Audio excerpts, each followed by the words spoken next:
সেপাৰেটকে লিখি লওঁ ন প্ৰতিটো বিন্দুকে অকমান অকমান গেপ দি ফাৰ্ষ্ট কি লিখিম 2 3 তাৰপিছত কিমান লিখিম -1 0 তাৰপিছত কিমান লিখিম 2 4 ঠিক আছে প্ৰথমতে 2 3 লিখিলো -1 0 লিখিলো 2 4 লিখিলো ঠিক আছে তাৰপিছত কি কৰিম ফাৰ্ষ্টত লিখা বিন্দুটোকে পইণ্টটোকে আকৌ এবাৰ লিখি দিম কিমান হ'ব 2 3 তাৰপিছত কি কৰিম আমি এই ফৰ্মুলাটোৰ নিচিনাকে হাফ এটা লিখি লম মডুলাছ চিহ্নডাল দিম তাৰপিছত কি কৰিম চোৱা এনেকে মাল্টিপ্লাই কৰি আহি থাকিম এতিয়া চোৱা 2 লগত 0 মাল্টিপ্লাই কৰিলো 0 প্লাস -1 into -4 মানে কিমান হ'ব +4 2 into 3 মাল্টিপ্লাই কৰিলে কিমান হ'ব 6 এইকেইটাক যোগ কৰি লম এহেতৰ যোগফলটো পাম মাইনাস কৰিম কাক মাইনাস কৰিম এইকেইটা এহেতৰকেইটাক উলুটাকে মাল্টিপ্লাই কৰি পোৱাটোৰ পৰা কেনেকে চোৱা 2 into -4 মানে কিমান -8 2 into 0 মানে কিমান 0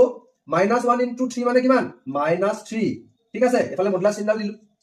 এফালে চোৱা হাফ লিখিলো 0 plus 6 plus 4 কিমান হ'ব 10 মাজত মাইনাস এফালে -8 plus 0 minus 3 কিমান হ'ব -11 হ'ব ঠিক আছে এতিয়া আমি কি পালো এফালে চোৱা মডুলাছৰ ভিতৰত চোৱা 10 এফালে মাইনাস মাইনাস প্লাস হৈ যাব 11